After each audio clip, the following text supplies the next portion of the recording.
Oke, bismillahirrahmanirrahim. Assalamualaikum warahmatullahi wabarakatuh. Selamat pagi semuanya. Pada kesempatan kali ini saya ingin memberikan review penjelasan grammar for TOEFL ya, khusus di hari keempat dan kelima ya. Jadi langsung saya gabung ya teman-teman di pertemuan keempat dan pertemuan kelima. Di mana pada review kali ini kita akan membahas langsung beberapa skill ya, kurang lebih sekitar 7 skill, yaitu dari skill 13 sampai skill 19. Oke, silakan disimak. Oke, baik. Di skill sebelumnya, di skill 12, 11, dan 10, kita telah membahas yang namanya adjective clause, kemudian noun clause, dan juga adverbial clause. Nah, di skill kali ini, skill lanjutan ini, kita akan membahas yang namanya sentence with reduced clause. Nah, apa sih reduced clause itu?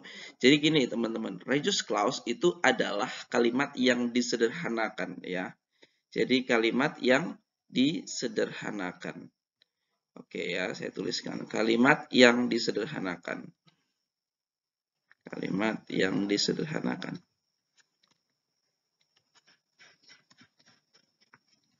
Nah, kenapa harus disederhanakan? Baik. Jadi dalam bahasa Inggris mungkin kita sering bertemu dengan kata which, that, dan seterusnya ya, yang. Nah, kan nggak enak tuh kalau dalam satu kalimat itu which, that-nya ada banyak sekali gitu ya. Jadi nanti dia itu dari sisi kualitasnya itu terlalu apa ya, terlalu monoton ya. Jadi dan terlalu panjang. Maka ada istilah reduce, penyederhanaan kalimat. Tujuannya untuk apa? Tujuannya untuk membuat kalimat itu lebih sederhana, lebih simple, tapi tidak merubah makna. Nah, contohnya seperti ini teman-teman ya, ini my friend should be on the train which is arriving at the station now.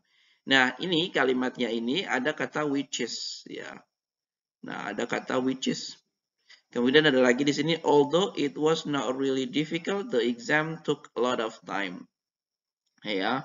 Nah, ini kata which is ini bisa kita hilangkan untuk menyederhanakan kalimatnya. Jadi seperti ini, my friend should be on the train arriving at the station now. Jadi lebih simple ya, teman-teman.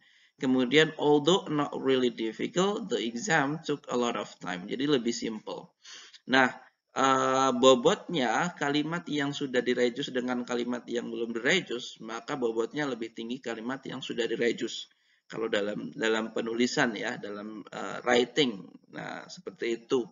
Nah, kita harus bisa memahami yang namanya reduce. Kenapa? Karena dalam structure, soal-soal TOEFL structure itu nanti akan banyak ya kalimat-kalimat yang sudah mengalami penyederhanaan. Jadi di sini we must be able to distinguish it ya. Jadi kita harus bisa membedakannya. Mana kalimat yang direduce, mana kalimat yang tidak direduce. Ya, tujuannya apa? Tujuannya supaya kita bisa mengidentifikasi mana verb kalimat, mana yang verb anak kalimat. Seperti itu ya, teman-teman. Oke, kita langsung saja. Ya, yang pertama, skill 13 yaitu use reduced adjective clause correctly. Jadi, yang pertama kalimat yang bisa disederhanakan adalah kalimat adjective clause. Ya, adjective clause. Masih ingat ya teman-teman kemarin rumusnya adjective clause? Jadi rumusnya adjective clause itu, adjective clause adalah klausa yang berfungsi menjelaskan noun. Artinya apa? Artinya noun adjective clause ini digunakan untuk menjelaskan subjek, objek, dan juga object of preposisi. Nah, masih ingat kan kemarin ada dua pola, ya, ada dua tipe. Ya, tipe yang pertama, oke, teman-teman harus tahu ya, tipe yang pertama di sini, misalnya dia menjelaskan subjek. Tipe yang pertama kan CSV ya, teman-teman. Kalau tipe yang kedua, ya CV. Nah, yang bisa direduce, teman-teman, yang bisa direduce itu yang hanya tipe kedua saja. Ya, hanya tipe kedua ini bisa disederhanakan. Reduce. Sementara tipe 1 itu nggak bisa direduce ya, tapi dia bisa diomit. atau dihilangkan. Reduce itu dikurangi, omit itu dihilangkan ya. Nah, seperti ini. Nah, kalau kita teman-teman perhatikan, contoh nomor 1 ini, ya ini adalah tipe 2 ya. Teman-teman lihat di sini, the woman who is moving to us is the tour guide. Kemudian the letter which was written last week arrived today. The picture that is on the table is full of iced tea. Nah, ini tipe 2 semua ya. Jadi ini polanya subjek, kemudian CV, V. Ini juga sama ya, subjek, CV, V. Ini juga sama, subjek, CV, V. Nah, caranya mereduce itu sangat mudah, teman-teman ya. Kalau kalimatnya ini aktif ya, ini kalimat the woman who is moving to us is the tour guide. Ini kalimat aktif ini. Ininya yang aktif ya yang saya maksudkan. Maka caranya cukup menghilangkan konektornya saja. Jadi who is, jadi konektor dan to be-nya kita hilangkan. Ini kita hilangkan ya. Jadi sisa the woman moving to us is the tour guide. Kemudian ini pun sama, ini kalimatnya pasif ya. Kalau kalimatnya pasif, which was-nya atau connector plus to be-nya kita hilangkan. Ya. The letter written last week arrived today. Kemudian kalau ini kalimatnya kalimat nonverbal ya, the picture that is. Nah, kalau kalimat nonverbal seperti ini, ya ini kalimat nonverbal ya. Kalau kalimat yang ini kalimatnya verbal. Nah, kalau kalimatnya nonverbal ini kita cukup mudah ya. The picture that is on the table is full of iced tea. Jadi that is-nya dihilangkan langsung nggak apa-apa. The picture on the table is full of iced tea. Oke. Nah, teman-teman perhatikan yang kalimat 2 terakhir ini ya. Nah, ini dia masuk dalam kategori tipe 1 yaitu CSV. Nah, ini nggak bisa di-reduce tapi bisa di-omit ya. Kalau reduce kan kita hilangkan konektornya ya. Dan kita merubah verb-nya. Kalau di-omit kita cukup menghilangkan konektornya aja. The woman that I just met is tour guide. Kemudian the letter which you sent me arrived yesterday. Nah, jadi ini kita hilangkan that-nya langsung kita hilangkan saja. Ini juga langsung kita hilangkan. Tersisa apa? The woman I just met is the tour guide. The letter you sent me arrived yesterday. Nah, seperti itu ya. Itu omit. Oke. Nah, kemudian kita lihat contoh yang berikutnya. Ya. Ini dan ini. Nah, di sini teman-teman perhatikan. The White House, which is located in Washington, is the home of President. Ya, untuk reduce-nya itu nanti bisa dua pola. Ya, pola yang pertama ini, pola yang kedua yang ini. Ya, di mana which is-nya kita hilangkan. Ini kan pasif ya. Which is-nya kita hilangkan. The White House located in Washington is the home of President. Nah, jadi which is-nya kita hilangkan. Atau kita balik ya, teman-teman. Ini diletakkan di depan, nggak masalah. Located in Washington, the White House is the home of President. Oke, kemudian yang ini juga dia bisa mempunyai dua bentuk ya, sama dengan yang di atas. Kalau ini kalimatnya pasif, yang ini kalimatnya aktif. Ini ya, yang saya masuk dengan kalimat aktif itu subclass-nya ya, teman-teman. Nah, bisa teman-teman cek di sini ya. The president who is now preparing to give a speech is meeting with his advisor. Oke, ini kita hilangkan, who is-nya kita hilangkan. Ya, teman-teman. Jadi the president now preparing to give a speech is meeting with his advisor. Kita balik juga bisa, ininya kita letakkan di depan. Ya. Now preparing to give a speech, the president is meeting with his advisor. Oke, seperti itu kita akan lanjut teman-teman ya. Jadi simple banget untuk mereduce itu mudah sekali ya untuk adjective clause. Yang bisa reduce itu adalah adjective clause tipe 1. Nah, mungkin teman-teman harus lihat pattern-nya di sini ya. Di sini adjective clause reduce yang tipe 2 ya. Rumusnya sederhana di mana CV ini nanti akan kita rubah. Kita hilangkan C-nya kita hilangkan, V-nya kita rubah menjadi verb ing atau verb 3 ya.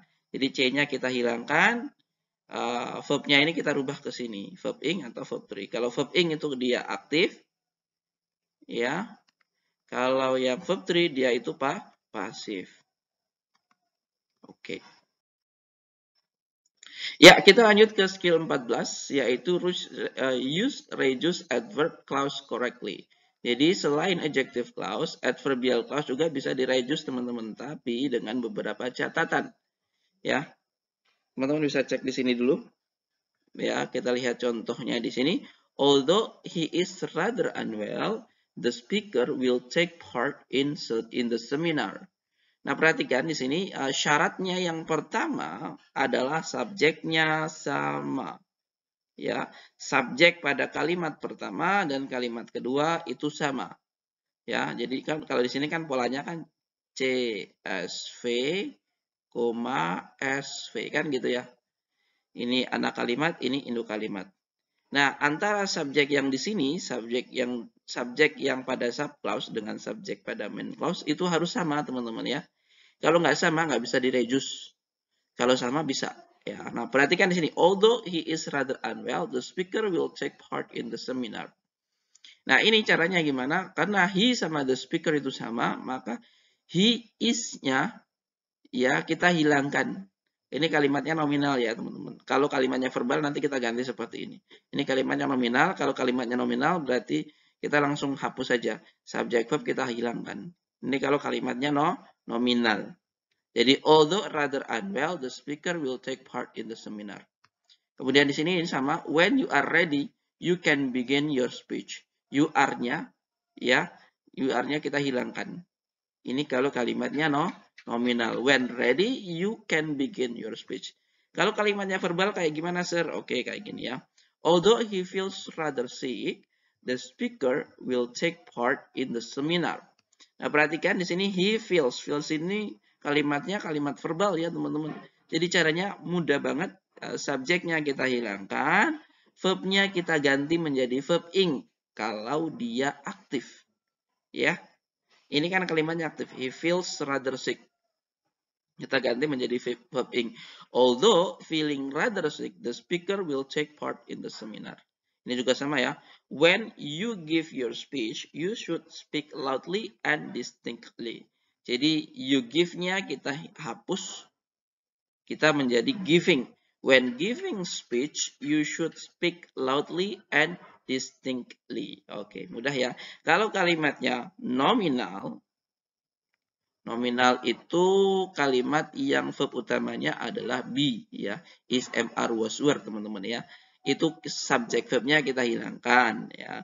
Tapi kalau kalimatnya verbal, CSV, SV, jadi subjeknya saja yang kita hapus, verbnya kita rubah menjadi verb 3 atau verb ing. Tergantung kalimatnya aktif atau pasif. Nah, ini teman-teman ya. Ini pasif.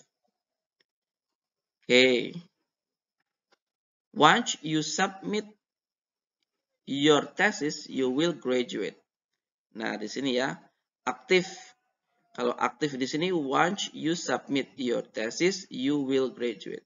Nah, ini sama subjeknya. Nah, kalau seperti ini, ketika kamu once ketika kamu submit your thesis, memasukkan tesismu, you will graduate. Kamu akan lulus. Oke ya. Nah, di sini subjeknya sama, teman-teman ya. Ini bisa kita reduce sebenarnya. Jadi you-nya kita hilangkan, submit-nya kita once submitting your thesis, you will graduate ya. Nah, ini kalau pasif seperti ini ya. Kalau pasifnya seperti ini, once it is submitted, your thesis will be reviewed. Nah, jadi ketika pasif kita hilangkan kalau pasif ya. Jadi subjek plus B-nya kita hilangkan. Jadi once submitted your thesis will be reviewed. Oke, itu reduce pada adverbial clause. Jadi mudah banget rumusnya seperti ini. Adverbial clause reduce ya, teman-teman. Yang pertama, syarat pertama subjek sama. Ya, antara sub clause dan main clause sama ya, harus subjeknya harus sama. Jadi kan dia punya pola seperti ini kan, konektor subject verb, atau kita balik subject verb, konektor subject verb. Nah, kalau kalimatnya ini kalimat verbal, maka jika verbal ya, maka subjeknya kita hilangkan, verbnya kita rubah menjadi verb ing atau verb 3 ya. Atau verb 3. Ini juga sama. Di sini subjeknya kita hilangkan menjadi verb ing atau verb 3. Tergantung kalimatnya aktif atau pasif. Oke, kita lanjut tadi skill 13, 14. Sekarang kita masuk ke topik pembahasan yang baru, yaitu sentence with inverted subject and verb. Jadi kalimat yang diinversi. Ya, kalimat yang diinversi. Jadi apa sih inversi itu? Inversi itu adalah dibalik ya, pola berbalik, teman-teman. Jadi pada umumnya kalimat itu kan dia polanya subject verb ya, teman-teman. Subject verb. Tapi kalau di invert atau dibalik dia verb subject. Nah, itu yang disebut dengan pola inversi, teman-teman, ya. Nah, jadi jangan bingung kalau misalnya nanti ada yang mengatakan inversi. Inversi itu apa sih? Inversi itu gampang. Pola berbalik. Ya, di mana pada awalnya subject verb, dia berubah menjadi verb subject. Oke, contohnya kita lihat di sini, he can go to the movie. He can go, ini subjeknya, can go itu adalah verbnya, ya, to the movie itu complement. Nah, di sini kalau kita rubah menjadi kalimat pertanyaan, can he go to the movie? Jadi can-nya itu dilarikan ke depan sini ya, teman-teman. Can ini kan dia auxiliary verb, teman-teman ya. Can he go to the movie? Jadi ini polanya jadi auxiliary verb, subject, verb. Tanda tanya. Nah, ini auxiliary verb itu masuk dalam kategori verb sebenarnya ya, teman-teman. Nah, jadi ini yang disebut dengan pola inversi, di mana verb itu diletakkan di depan sebelum subjek. Oke, ya. Nah, ini namanya inversi semua nih. Ini ya. You tell me the truth. Would you tell me the truth? Jadi would-nya diletakkan di depan. She was sick yesterday. Was-nya diletakkan di depan. Was she sick yesterday? Nah, seperti itu. Itu yang disebut dengan pola berbalik. Nah, teman-teman, ada beberapa jenis kalimat yang bisa kita rubah polanya ya. Kita bisa invert, kita bisa balik ya.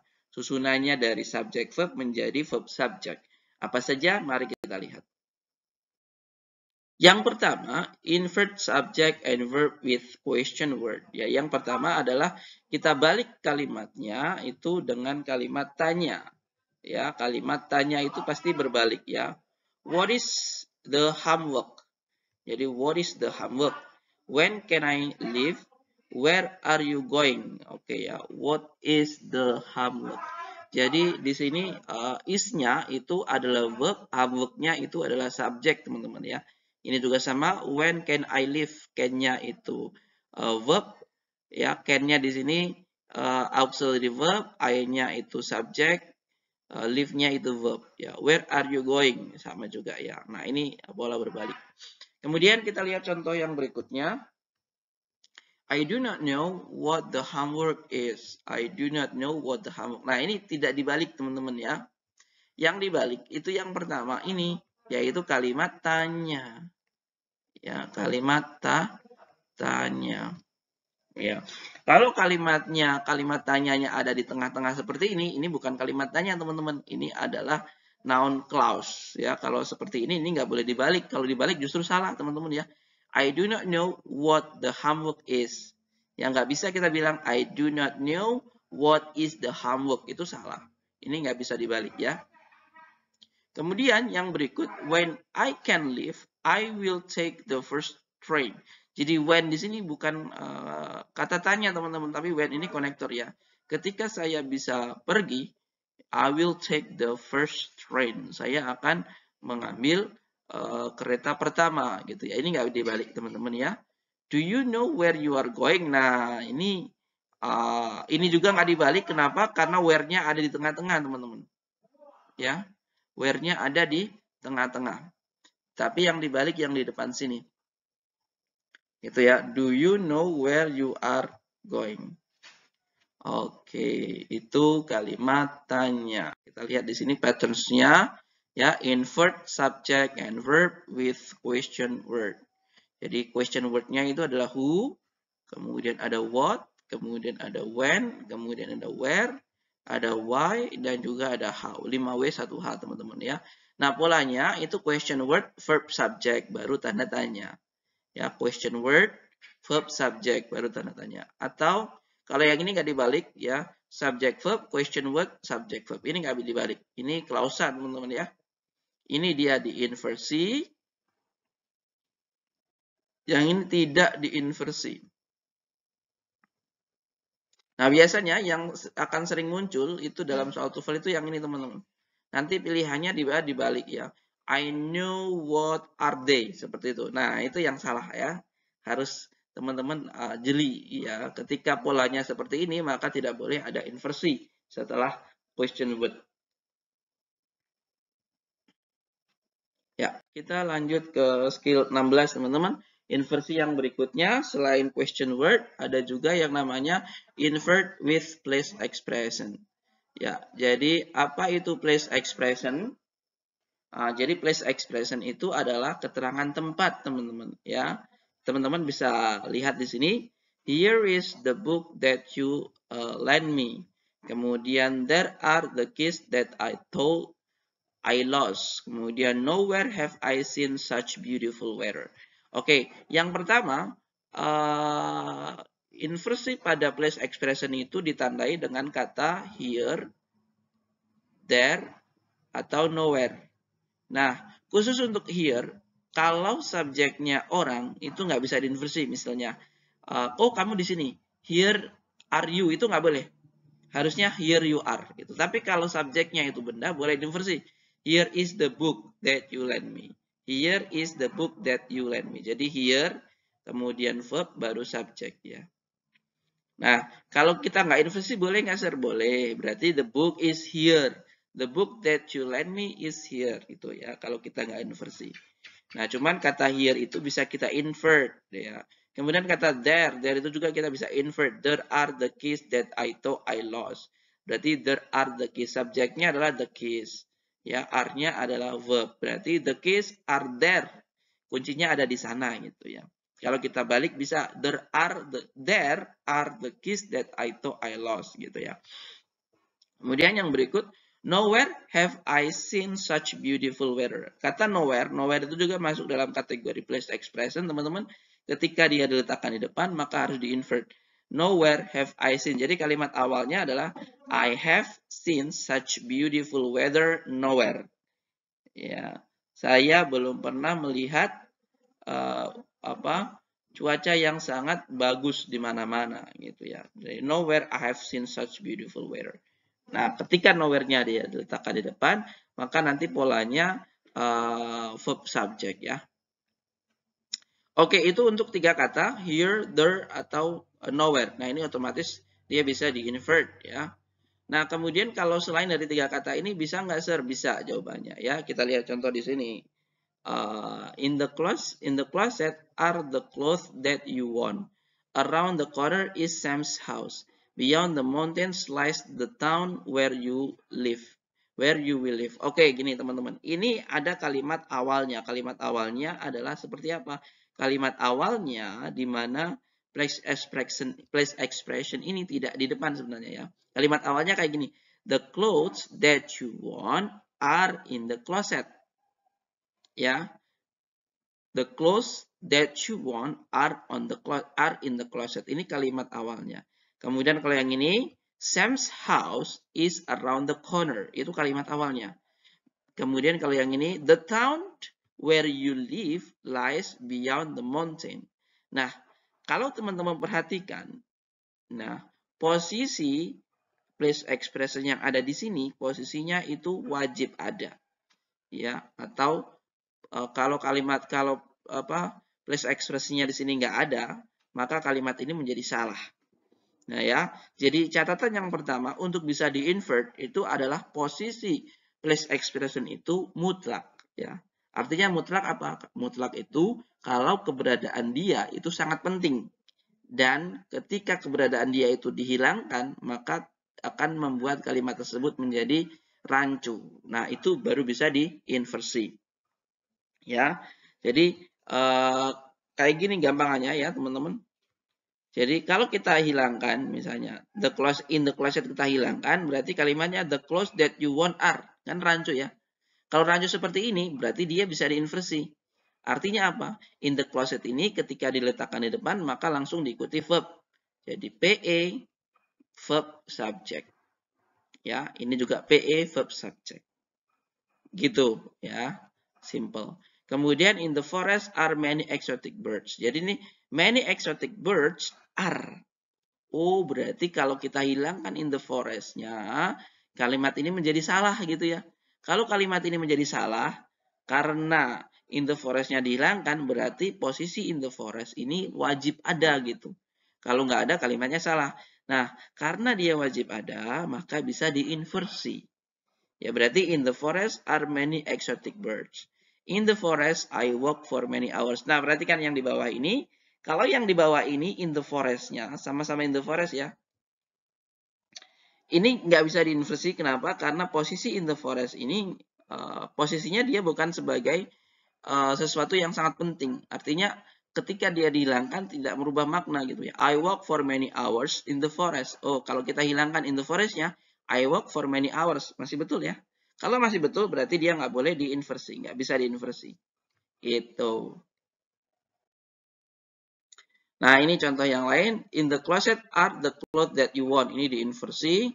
Around the corner is Sam's house. Diinversi juga. Ini diinversi. Yang ini nggak diinversi. Nah, ini polanya teman-teman ya. Place itu necessary.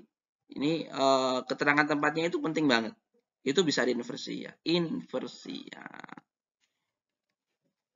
Kalau ini place itu dia sebagai ekstra atau informasi ekstra, maka tidak boleh diinversi. In the classroom, I study very hard. Ya, kalau kita hilangkan I study very hard itu sudah menjadi betul gitu. Tapi kalau yang di sini kita hilangkan, ya, some old dogs were itu berarti ini kan penting ya, maka dia bisa diinversi. Yang di sini nggak bisa diinversi. Oke, kita lanjut ke skill 17 teman-teman.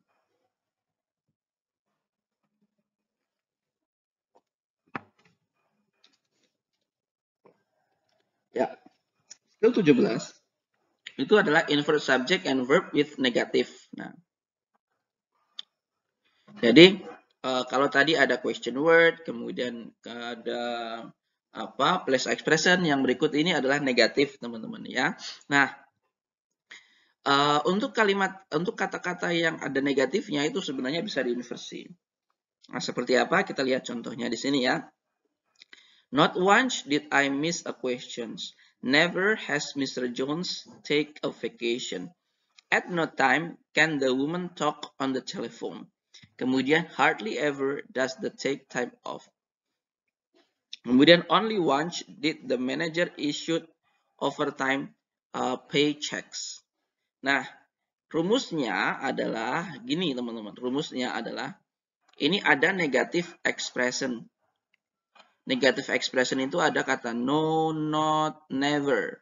Kemudian ada rarely, hardly, barely, seldom. Itu nanti ada di setelah slide ini ya. Rumusnya sederhana gini. Ya. Jadi ini kalimat awalnya kayak gini ya. I miss not want a question. Ini kalimat awalnya gini. I miss not want a questions. Artinya apa? I do not miss a questions once gitu ya. Nah, ini dia dibalik.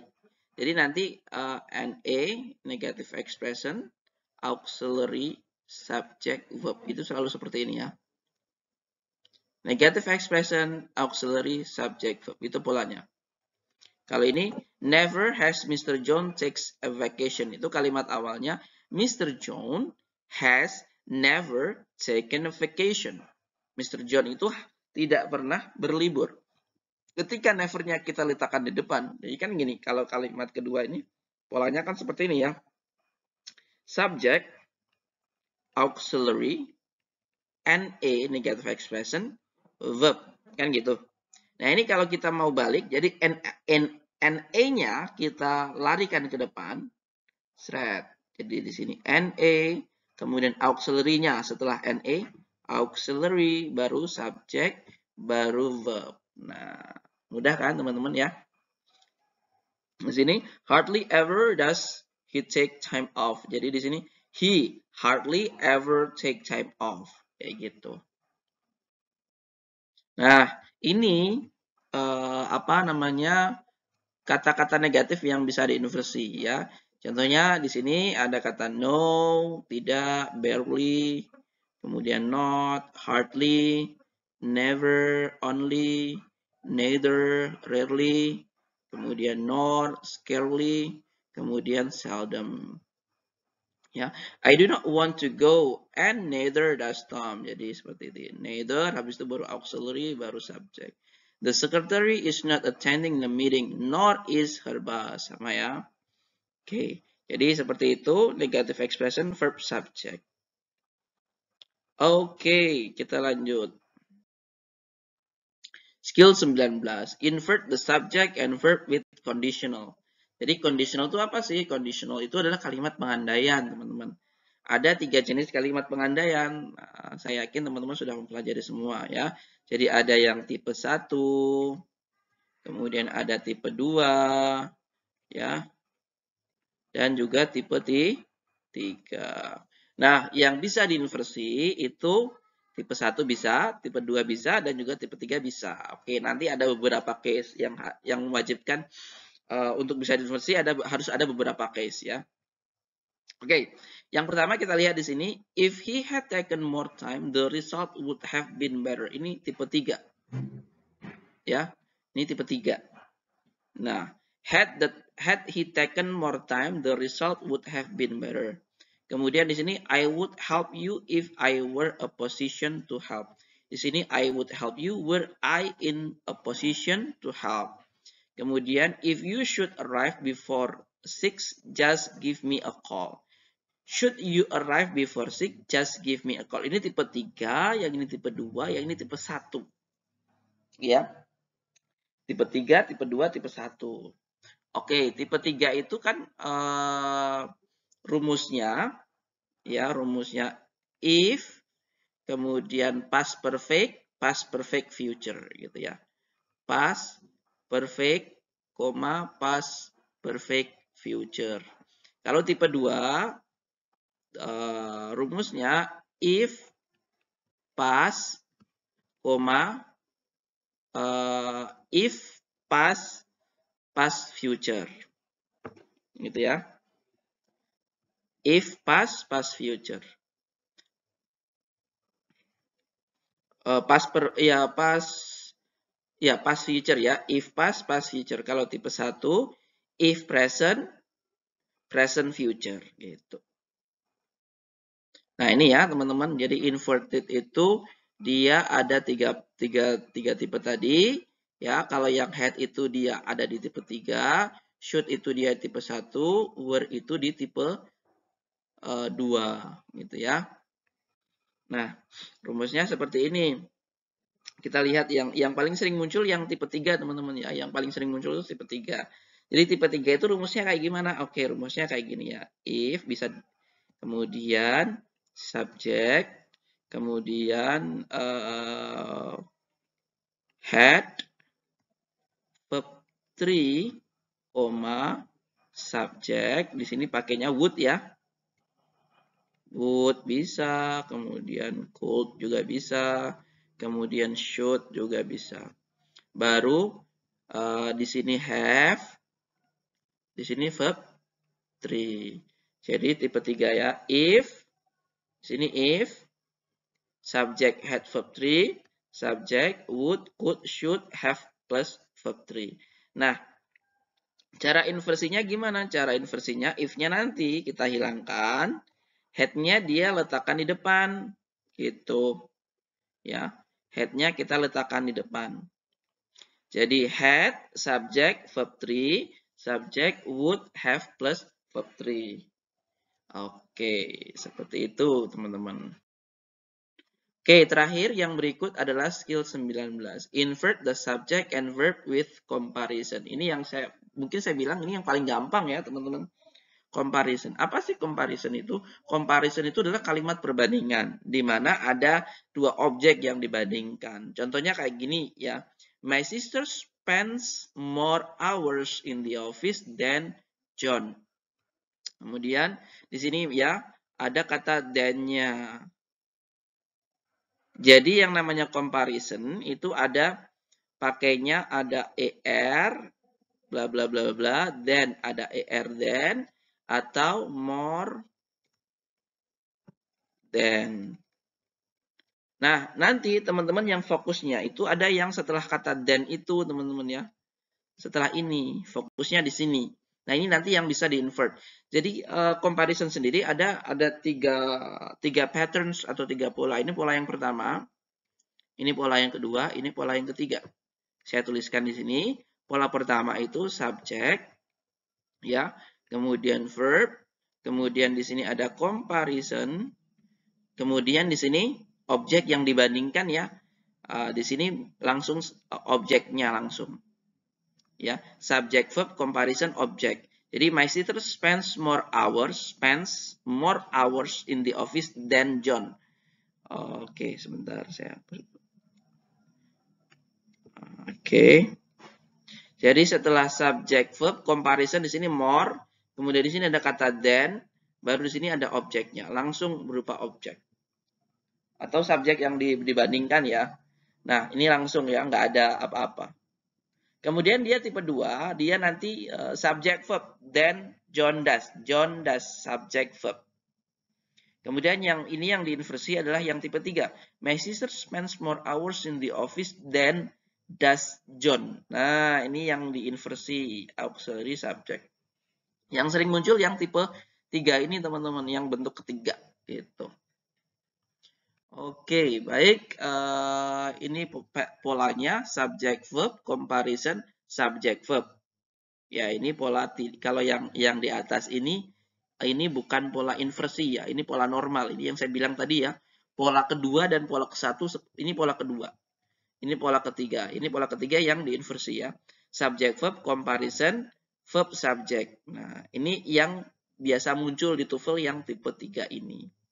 Oke, mungkin dari saya cukup sekian penjelasannya. Mudah-mudahan bisa dipahami teman-teman ya. Jadi, jika nanti teman-teman mengalami kesulitan untuk memahami, teman-teman bisa bertanya di grup ya, atau teman-teman bisa langsung tanya tutornya. Oke, that's all for today. See you. The last I say, wassalamualaikum warahmatullahi wabarakatuh.